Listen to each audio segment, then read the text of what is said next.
راؤ احمد علی کے شبہ کے تحت تمہاری زندگی کو جو ممکنہ خطرہ پیدا ہو چکا تھا اس سے بچنے کے لیے فوری طور پر تمہیں عامر نے اپنے گھر منتقل کر دیا۔ ماڈل ٹاؤن سے راوی روڈ تمہاری منتقلی بظاہر بڑے سکون کا باعث تھی، لیکن یہ سکون زیادہ عرصے تک قائم نہیں رہ سکا۔ تمہارے تینوں چچا زاد بھائی اور تمہارے چچا اپنے کاموں سے لاہور آتے رہتے تھے۔ ایک شام جب تم سائمہ کے ساتھ انارکلی میں گھوم رہی تھیں تو تمہارے چچا چچی نے تمہیں دیکھ لیا۔ تمہیں دیکھتے ہی انہیں سانپ سا سونگ گیا۔ وہ دونوں شاپنگ کرنا بھول گئے اور سیدھے ماڈل ٹاؤن پہنچے۔ شام کا وقت تھا، تمہارے والد ریستوران جانے کی تیاری کر رہے تھے۔ وہ اپنے ریستوران میں شام کو 2 ڈھائی گھنٹے بیٹھا کرتے تھے اور یہاں بیٹھ کر بزنس سے زیادہ اپنے دوستوں میں وقت گزارتے تھے۔ اپنے چھوٹے بھائی اور بھاوج کو دیکھ کر انہوں نے ریستوران جانے کا پروگرام ملتوی کر دیا اور بہت محبت سے ان کی خیر و عافیت دریافت کی۔ تب انہیں معلوم ہوا کہ وہ لوگ صبح کے لاہور آئے ہوئے ہیں اور رات تک واپس لوٹ جانے کا ارادہ تھا۔ اس لیے انہوں نے ماڈل ٹاؤن کا رخ نہیں کیا تھا، لیکن اب وہ ایک رات قیام کر کے کل صبح واپس جائیں گے۔ کھانے کی میز پر باتوں باتوں میں تمہارے چچا نے تمہیں انارکلی میں دیکھنے کا ذکر کیا اور اپنی بھاری مونچھوں کو مروڑتے ہوئے بولا، بھائی جان، وہ تو بالکل آپ کی بیٹی لگتی ہے، وہ یہاں سے کیوں چلی گئی؟ اسے اپنے پاس رکھیں۔ بظاہر یہ ایک سادہ سا جملہ تھا، لیکن اس جملے کے پیچھے جو زہریلے عزائم چھپے ہوئے تھے ان کا احساس کر کے تمہارے والد کسی خزاں رسیدہ پتے کی طرح کانپنے لگے۔ انہوں نے سوچا کہ اب تمہارا لاہور میں رہنا کسی خطرے سے خالی نہیں۔ راؤ احمد علی کے جانے کے بعد تمہارے والد گھبرائے ہوئے عامر کے گھر راوی روڈ پہنچے۔ صلاح مشورہ ہوا، طے پایا کہ تمہیں فوری طور پر کراچی منتقل کر دیا جائے، اور یوں تم 1 سال قبل لاہور سے کراچی آ گئیں۔ ہمارا خیال ہے کہ ہم نے تمہاری زندگی سے متعلق تمام اہم سوالوں کا جواب دے دیا ہے۔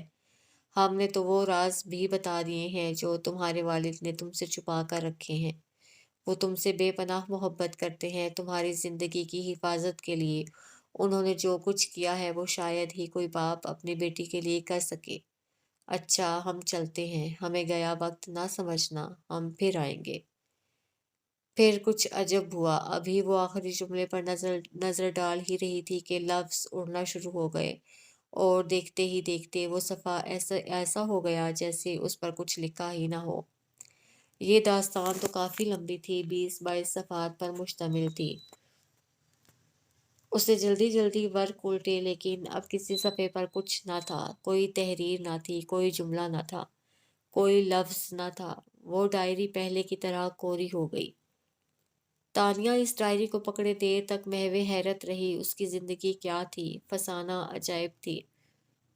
اب کوئی بات ایسی نہ تھی جو اسے معلوم نہ ہو، لیکن کہاں؟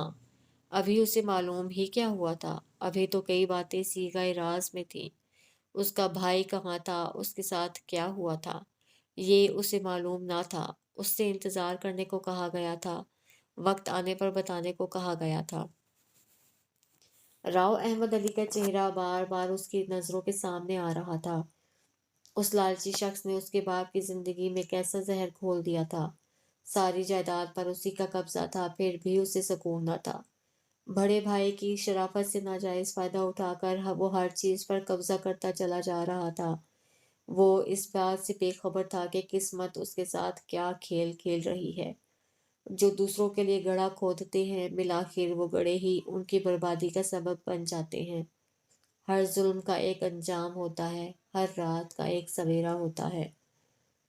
وہ سوچ رہی تھی کہ اس کے والد نے اپنے آپ پر کس قدر ظلم کیا تھا۔ بیٹی کی زندگی بچانے کے لیے اسے مرحوم کیا، پھر اسے خود محروم ہوئے۔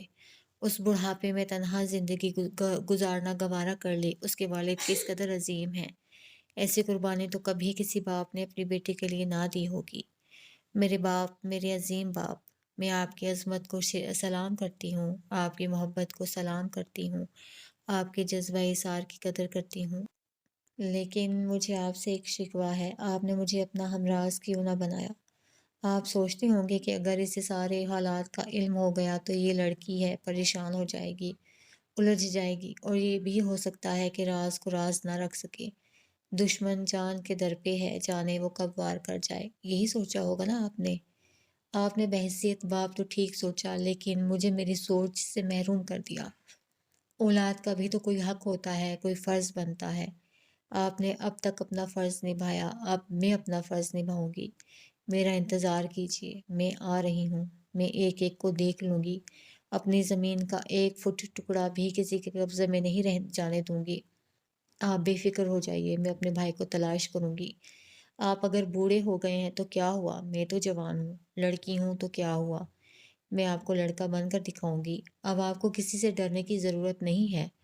وہ بہت دیر تک اسی طرح کی باتیں سوچتی رہی۔ اسے اپنے باپ پر بہت ترس آ رہا تھا اور ظالم چچا پر بے حد غصہ۔ وہ کافی دیر تک پیچ و تاب کھاتی رہی، پھر ایک مصمم ارادے کے ساتھ اٹھی۔ اس نے فیصلہ کر لیا کہ وہ لاہور جائے گی۔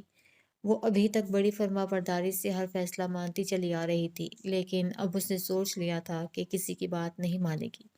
وہ کرے گی جو اس کے دل میں آئے گا۔ اس کے دل میں طوفان اٹھ رہے تھے اور ان طوفانوں پر بند باندھنے کا کوئی ارادہ نہ تھا۔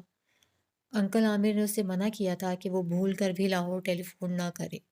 جب بھی فون کریں گے وہ خود ہی کریں گے۔ ان کی اس ہدایت پر وہ مسکرائی، بڑے پرعزم انداز میں اٹھی، سائڈ ٹیبل پہ رکھے ٹیلی فون کو اٹھا کر بیڈ پر رکھا اور انکل عامر کے گھر کا ٹیلی فون نمبر نہایت اطمینان سے ملانے لگی۔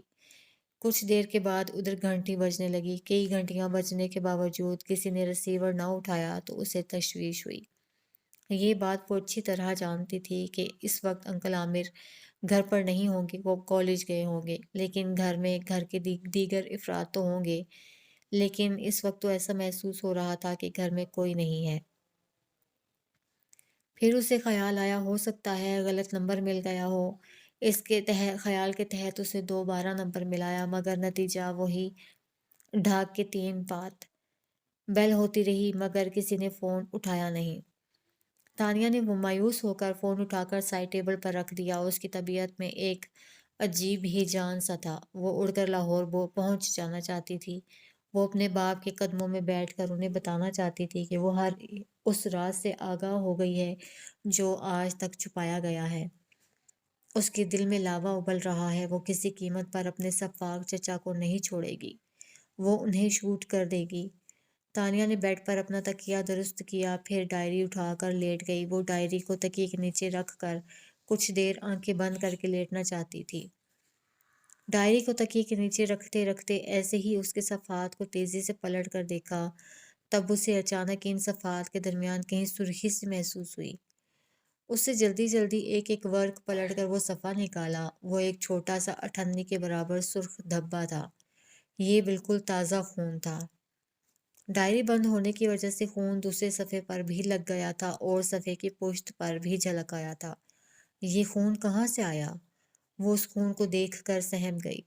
تب اچانک اس کے دل میں وہ جان لیوا خیال آیا، لیکن اس قیامت خیال کو فوراً ذہن سے جھٹک دیا۔ نہیں، ایسا نہیں ہو سکتا۔ یہ اس کے باپ کا خون نہیں ہو سکتا۔ اس کی سمجھ میں یہ بات نہیں آئی کہ اس خون کے دھبے کو دیکھ کر اسے راؤ شمشاد علی کا خیال کیوں آیا۔ یہ خیال جس طرح بھی آیا، بہرحال اسے بے چین کر گیا۔ اس کی روح میں کانٹے بھر گیا۔ پھر وہ خون دیکھتے ہی دیکھتے خشک ہونے لگا۔ کچھ ہی دیر میں صفحہ ڈائری سے مٹ گیا۔ اس نے ڈائری کی اوراق پر دوبارہ تیزی سے نظر ڈالی، لیکن اب ڈائری پھر سے سادہ ہو چکی تھی۔ اس نے ڈائری تکیے کے نیچے رکھی اور پھر تیزی سے انکل عامر کا ٹیلی فون نمبر ملانے لگی۔ چند سیکنڈ کے بعد ادھر بیل ہونے لگی مگر فون کسی نے نہیں اٹھایا۔ تب اس نے افضل کے دفتر فون ملایا۔ 2 گھنٹیاں بجنے کے بعد ادھر سے افضل نے فون اٹھا کر ہیلو کہا۔ افضل کی آواز پہچان کر تانیہ بولی، بھائی میں تانیہ بول رہی ہوں۔ جی تانیہ، خیریت؟ جی بھائی خیریت ہے۔ آپ میرا ایک کام کر دیں، میں فوری طور پر لاہور جانا چاہتی ہوں۔ آپ کسی بھی فلائٹ سے میری سیٹ کنفرم کروا دیں۔ سیٹ تو مل جائے گی، لیکن آپ کو لاہور جانے کی کیا سوچی؟ افضل نے پوچھا۔ بس میرا جی بہت گھبرا رہا ہے، میں فوری طور پر لاہور جانا چاہتی ہوں، اس نے فیصلہ کن انداز میں کہا۔ اچھا ٹھیک ہے، میں ابھی آدمی بھیج کر سیٹ کا انتظام کرواتا ہوں۔ اس اثنا میں آپ جانے کی تیاری مکمل کر لیں۔ ٹھیک ہے بھائی، آپ کا بہت شکریہ، وہ ممنون ہو کر بولی۔ ہیلو، افضل نے جلدی سے کہا۔ جی جی، تانیہ رسیور رکھتے رکھتے رک گئی۔ آپ نے خالہ سے بات کر لی؟ انہوں نے آپ کو اکیلے جانے کی اجازت دے دی؟ نہیں بھائی، میں نے خالہ سے ابھی بات نہیں کی ہے، ابھی نیچے جا کر انہیں بتاتی ہوں، انہیں راضی کرتی ہوں۔ آپ بس میرے ٹکٹ کا انتظام کر دیں۔ ٹھیک ہے، میں کرتا ہوں، اور جیسے ہی کوئی انتظام ہو جاتا ہے میں فون پر بتاتا ہوں۔ اوکے بھائی، اللہ حافظ۔ تانیہ نے رسیور رکھ کر ایک گہرا سانس لیا اور پھر وہ فوراً ہی کھڑی ہو گئی۔ نیچے پہنچی تو دردانہ کو کچن میں مصروف پایا۔ وہ کچن میں جھانک کر خالہ فرزانہ کے کمرے کی طرف بڑھ گئی۔ خالہ فرزانہ نظر کا چشمہ لگائے کوئی موٹا سا ناول پڑھنے میں مصروف تھیں۔ تانیہ بہت خاموشی سے چلتی ہوئی ان کے نزدیک بیڈ پر بیٹھ گئی۔ تانیہ کو ان کے قریب پا کر خالہ فرزانہ نے ناول پرے پھینکا اور مسکرا کر بولیں، سو کر آ رہی ہو؟ نہیں خالہ، اس کے لہجے میں بڑی اداسی تھی۔ تانیہ، خیر تو ہے؟ وہ ذرا سنبھل کر بیٹھ گئی۔ خالہ، میں نے بھائی کو فون کر کے جہاز کا ٹکٹ منگوایا ہے، میں لاہور جانا چاہتی ہوں۔ ہائے! خالہ فرزانہ نے اپنا ہاتھ سینے پر رکھتے ہوئے کہا، کب اور کیوں؟ آج، چاہے جس فلائٹ کا ٹکٹ مل جائے۔ یہ کیسے ہو سکتا ہے؟ خالہ فرزانہ ایک دم فکر مند ہو گئی۔ تم جانتی ہو کہ تمہارے انکل عامر نے تمہارے بارے میں کیا کہہ رکھا ہے؟ میں جانتی ہوں، تانیہ نے کہا، یہی نہ کہ مجھے یہاں سے کہیں جانے نہ دیا جائے۔ ہاں یہی، خالہ فرزانہ نے الجھے لہجے میں کہا۔ خالہ، انکل عامر میرے بارے میں فیصلہ کرنے والے کون ہیں؟ تانیہ کا عجب تیکھا انداز۔ یہ تم کس طرح کی باتیں کر رہی ہو؟ خالہ، آپ میرے بارے میں کچھ نہیں جانتی۔ کاش آپ میرے بارے میں کچھ جانتی تو میں آپ کو سب کچھ بتا سکتی۔ میں سمجھی نہیں۔ لاہور سے واپس آ کر سمجھاؤں گی، اس نے ایسے ہی ان کی تسلی کے لیے کہہ دیا۔ وہ نہیں جانتی تھی کہ لاہور جانے کے بعد وہ وہاں سے واپس بھی آئے گی یا نہیں۔ خالہ فرزانہ بڑی پیاری خاتون تھی، تانیہ کو ان سے محبت ہو گئی تھی۔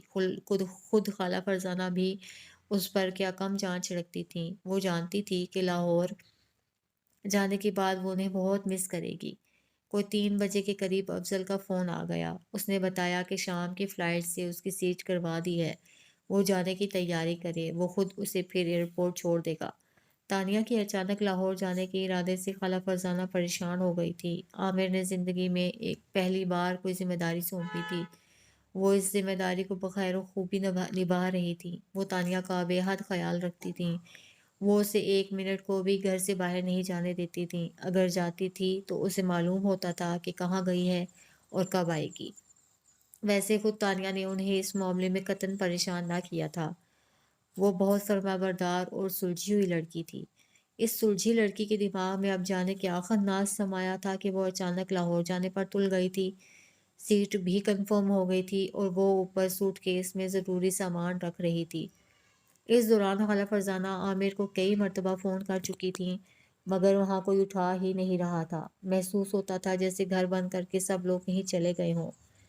خالہ فرزانہ بہت دیر سے پاؤں لٹکائے بیڈ پر بیٹھی تھیں۔ ان کا دل مضطرب تھا۔ وہ عامر کو فون پر صورتحال سے آگاہ کرنا چاہتی تھیں، مگر لائن مل ہی نہیں رہی تھی۔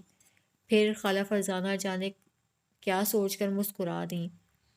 بڑی پھیکی سی مسکراہٹ تھی۔ عامر اور وہ شاید دو مختلف کہکشاؤں کے سیارے تھے۔ ان دونوں نے پوری زندگی گزار دی تھی ایسے ہی بغیر لائن ملے۔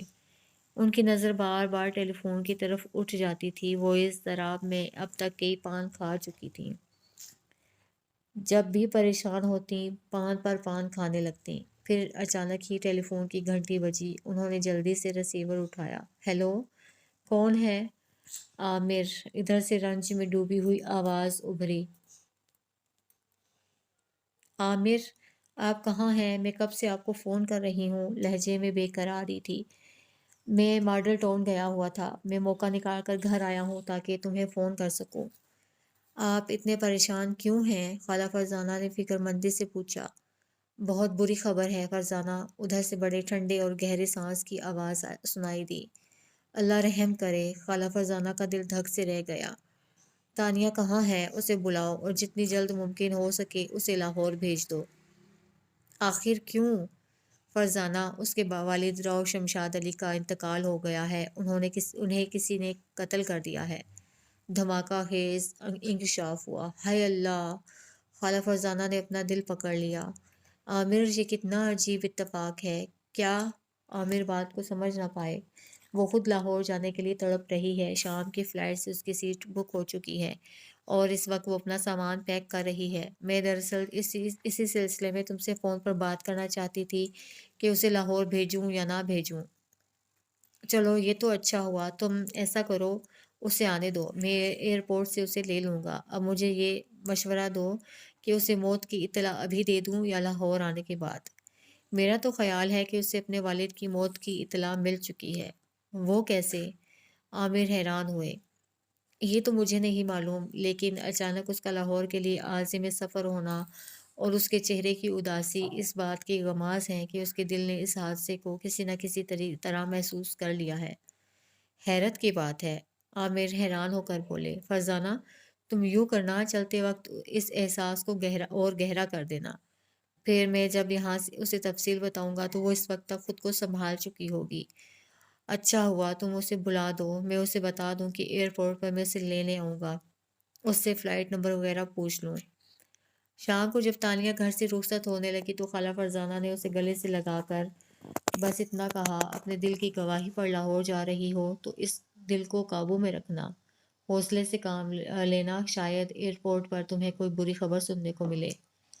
میں اس بری خبر کے لیے تیار ہوں خالہ، مجھ میں بڑا حوصلہ ہے، آپ فکر مند نہ ہو۔ یہ کہہ کر افضل کے ساتھ گاڑی میں بیٹھ گئی اور گاڑی نے ایئرپورٹ کی طرف رخ کر لیا۔ لاہور ایئرپورٹ پر عامر اس کے منتظر تھے۔ تانیہ کے گیٹ سے باہر نکلتے ہی وہ اس کی طرف لپکے۔ ان کا جی چاہا کہ تانیہ کو بے اختیار لپٹا کر رو پڑیں۔ مرنے والا رشتہ دار کے علاوہ ان کا بہت پیارا دوست تھا اور آنے والی مرنے والے کا خون تھی۔ اسے لپٹا کر نہ روتے تو پھر کسے لپٹا کر روتے؟ ان کی حالت بہت بری ہو رہی تھی، لیکن پھر انہوں نے فوراً ہی اپنے آپ کو سنبھالا۔ انہوں نے تانیہ کے سر پر ہاتھ رکھ کر اسے ہلکا سا گلے لگایا اور بولے، کیسی ہو تانیہ؟ تانیہ نے جواب دینے کے بجائے ان کی آنکھوں میں دیکھا اور بڑی جرأت سے بولی، میرے بابا کی موت کیسے ہوئی؟ یہ جملہ سن کر عامر ہڑبڑا گئے۔ وہ تو یہی سوچ کر پریشان ہو رہے تھے کہ تانیہ کو اس کے باپ کے مرنے کی اطلاع کن الفاظ میں دیں گے، لیکن وہ تو اس منزل سے آگے نکل چکی تھی۔ تو کیا فرزانہ نے اسے سب کچھ وہیں بتا دیا؟ فرزانہ نے تمہیں کیا بتایا؟ انہوں نے پوچھا۔ خالہ نے تو مجھے کچھ بھی نہیں بتایا، یہ بھی نہیں کہ میرے بابا مر چکے ہیں، وہ عجیب لہجے میں بات کر رہی تھی۔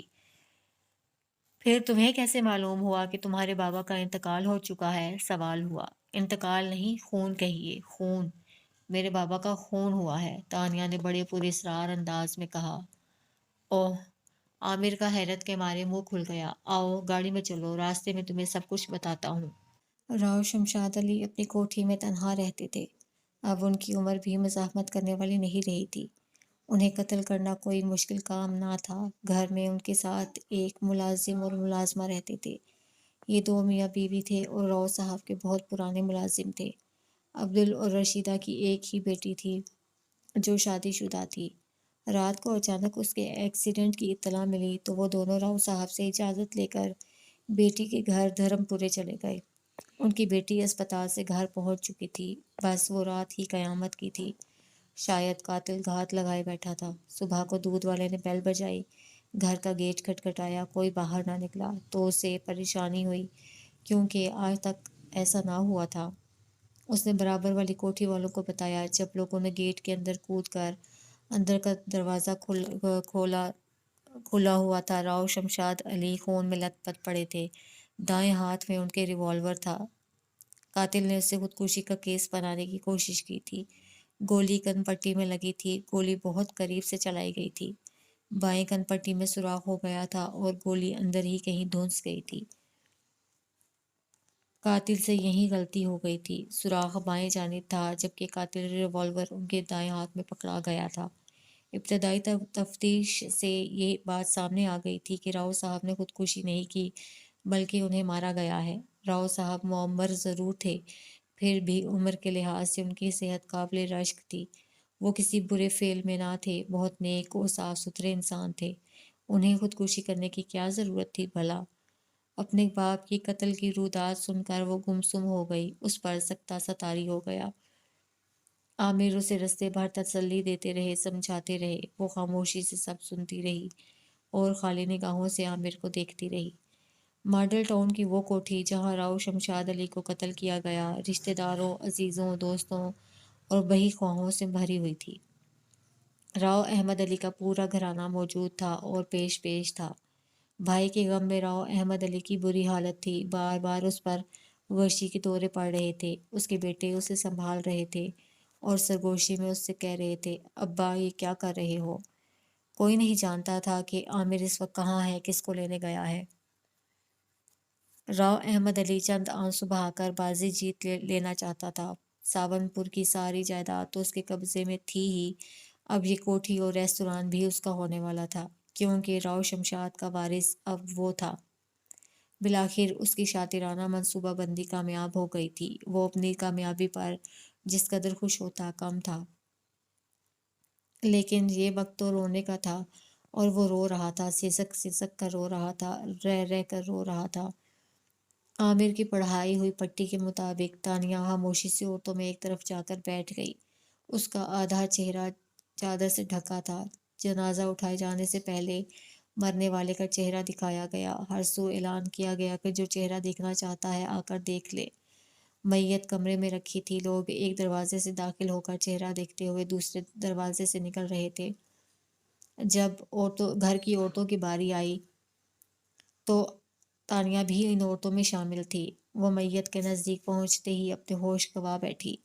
ساری مصلحتوں کو بالائے طاق رکھ کر وہ اپنے باپ کی لاش پر جھک گئی اور چیخ مار کر رونے لگی۔ سائمہ اس کے ساتھ تھی، وہ اسے سنبھالنے کی کوشش کر رہی تھی۔ تبھی دروازے پر اچانک راؤ احمد علی داخل ہوا۔ اسے دیکھ کر عورتیں ادھر ادھر ہونے لگیں۔ تانیہ کے نزدیک پہنچ کر وہ جھکا اور اس کے بھدے اور کھردرے ہاتھ کی گرفت تانیہ کے نرم ملائم ہاتھ پر مضبوط ہوتی گئی۔ روتی ہوئی تانیہ ایک دم خاموش ہو گئی۔ پہلے اس نے اپنے ہاتھ کو، پھر اپنا ہاتھ پکڑنے والے کو دیکھا اور پھر بڑے سرد لہجے میں بولی، راؤ احمد علی اپنا ناپاک ہاتھ پرے کر لو۔ راؤ احمد علی سے اس انداز میں اور اس طرح کی بات کرنے والا آج تک پیدا نہ ہوا تھا۔ وہ ساون پور کا حکمران تھا۔ اونچا بولنا تو دور کی بات ہے، لوگ اس کے سامنے سر اٹھا کر بات نہیں کرتے تھے۔ پھر یہ کس کی شامت آئی؟ بولنے والے کا نہ صرف لہجہ سخت تھا، بلکہ جو بات اس نے کہی تھی وہ بات تیر تھا جو اس کے دل میں ترازو ہو گیا تھا۔ وہ بڑا کائیں شخص تھا، ایسا شاطر آدمی تھا جو سانپ کو لاٹھی توڑے بغیر مارنا جانتا تھا۔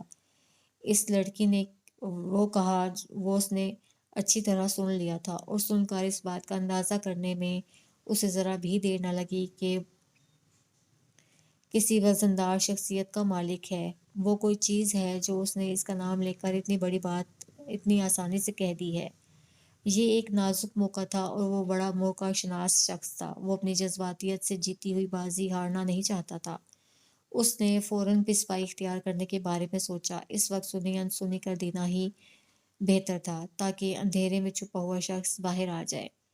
جب تانیہ نے ہاتھ پکڑنے والے کو گھور کر سرد لہجے میں کہا، راؤ احمد علی اپنا ناپاک ہاتھ پرے کر لو، تو راؤ احمد علی کو فیصلہ کرتے ہوئے ایک سیکنڈ بھی نہیں لگا۔ اس نے اپنا ہاتھ فوراً ہٹا لیا، جیسے کسی غلطی کے تحت اس نے تانیہ کا ہاتھ پکڑ لیا ہو۔ اس کے ہاتھ چھوڑتے ہی تانیہ فوراً سیدھی کھڑی ہو گئی۔ اس نے ترچھی نظروں سے راؤ احمد علی کو دیکھا، وہ بھی بہت غور سے اس کے چہرے کو دیکھ رہا تھا۔ پھر وہ وہاں رکی نہیں، عورتوں کو ہٹاتی ہوئی اندر چلی گئی۔ تانیہ اندر گئی تو راؤ احمد علی اپنے بائیں ہاتھ سے بھاری مونچھ کو بل دیتا باہر نکل آیا۔ کسی اور عورت نے یہ بات سنی ہو یا نہ سنی ہو، لیکن سائمہ نے بہت اچھی طرح سن لی تھی۔ وہ حیران رہ گئی تھی۔ وہ تانیہ کی اصل سے واقف نہ تھی۔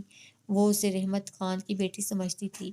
وہ کیا سبھی اسے رحمت خان کی بیٹی سمجھتے تھے سوائے عامر کے؟ اس کے باپ کو کوئی نہیں جانتا تھا۔ سائمہ عامر کی بھانجی تھی۔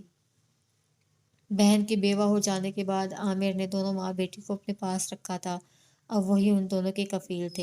سائمہ تیزی سے اپنے ماموں عامر کی تلاش میں نکلی۔ وہ خطرناک بات کو فوری طور پر اپنے ماموں کے گوش گزار کر دینا چاہتی تھی۔ ادھر راؤ احمد علی کو بھی عامر کی تلاش تھی۔ وہ جاننا چاہتا تھا کہ یہ گستاخ لڑکی آخر ہے کون۔ اگر رحمت خان کی بیٹی ہے تو راؤ شمشاد علی کی لاش سے لپٹ کر رونے کے کیا معنی؟ یہ اب تک کہاں تھی؟ اتنی دیر سے کیوں پہنچی؟ پھر اس نے اس کا نام لے کر اس قدر نفرت سے ہاتھ ہٹانے کو کیوں کہا؟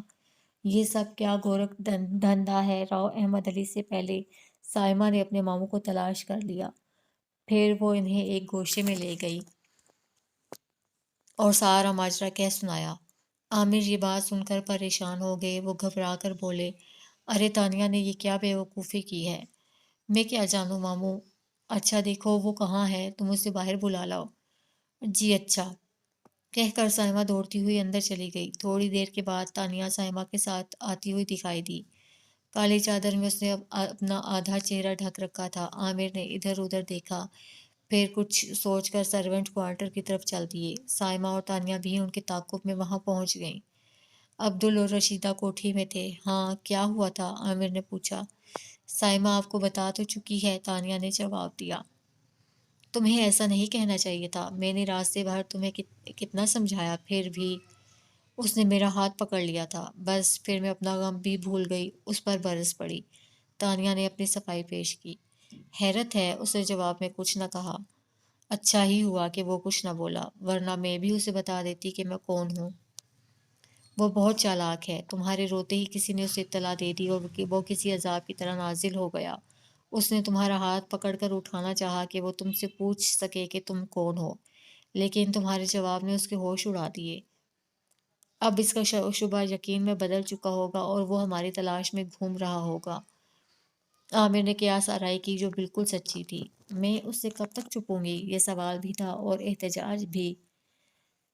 تم نہیں جانتی ہو وہ کس قدر شفاق آدمی ہے، عامر نے سمجھانے کی کوشش کی۔ میں اس سے زیادہ شفاق بن جاؤں گی، تانیہ نے سمجھنے سے انکار کر دیا۔ ہم قانونی جنگ لڑیں گے، جائیداد کے کاغذات اور وصیت نامہ ہمارے وکیل کے پاس موجود ہے۔ کل وکیل صاحب یہاں آئیں گے، وصیت سب کے سامنے پڑھ کر سنائی جائے گی۔ مجھے معلوم ہے کہ وصیت میں کیا ہے، راؤ صاحب مجھے سب بتا چکے ہیں۔ تب پھر میں کھڑے ہو کر اعلان کروں گا کہ راؤ صاحب کا وارث کون ہے۔ خیر یہ تو کل کی بات ہے، فی الحال میں یہ چاہتا ہوں کہ تم سائمہ اور اس کی امی کے ساتھ فوری طور پر گھر چلی جاؤ۔ میں تم لوگوں کے جانے کا انتظام کر دیتا ہوں، آؤ میرے ساتھ۔ یہ کہہ کر عامر کوارٹر سے باہر نکل آئے اور ڈرائیور کے ساتھ خاموشی سے انہیں راوی روڈ کی طرف روانہ کر دیا۔ یہ کام اس قدر تیزی اور ذمہ داری سے ہوا کہ کوئی اندازہ بھی نہ کر سکا کہ تانیہ جو ابھی میت سے لپٹ کر رو رہی تھی وہ اب یہاں نہیں ہے۔ عامر نے خدا کا شکر ادا کیا کہ تانیہ نے اس کی بات بڑی فرما برداری سے مان لی تھی، جانے سے انکار نہیں کیا تھا۔ عامر نے اندر آتے ہی جنازہ اٹھائے جانے کا اشارہ دیا، بس پھر راؤ احمد علی کو عامر سے بات کرنے کا موقع نہ ملا۔ تدفین میں رات کے 11:30 بج گئے۔ عامر نے قبرستان سے اپنے گھر کا رخ کیا۔ پہلے ان کا ارادہ تھا کہ وہ رات کو یہیں قیام کریں گے، بدلے ہوئے حالات کی وجہ سے انہوں نے راؤ احمد سے دور ہی رہنا مناسب سمجھا۔ دوسرے دن خاندان کے معزز لوگوں کے سامنے وکیل صاحب نے وصیت کھول کر پڑھی۔ وصیت کے مطابق ماڈل ٹاؤن کی کوٹھی اور مال روڈ والا ریستوران تانیہ کے نام کیا گیا تھا۔ ساون پور کی جائیداد کا حقدار محسن راؤ کو ٹھہرایا گیا۔ اس کے نہ ملنے کی صورت میں پھر تانیہ اس جائیداد کی مالک ہوگی۔ یہ وصیت راؤ احمد علی کے سر پر کسی پتھر کی طرح لگی۔ وہ اس وصیت کو سنتے ہی کسی باولے کتے کی طرح کاٹنے کو دوڑا۔ اس نے وصیت کی نقل پھاڑ کر پرزے پرزے کر دی اور پنکارتا ہوا کوٹھی سے نکل گیا۔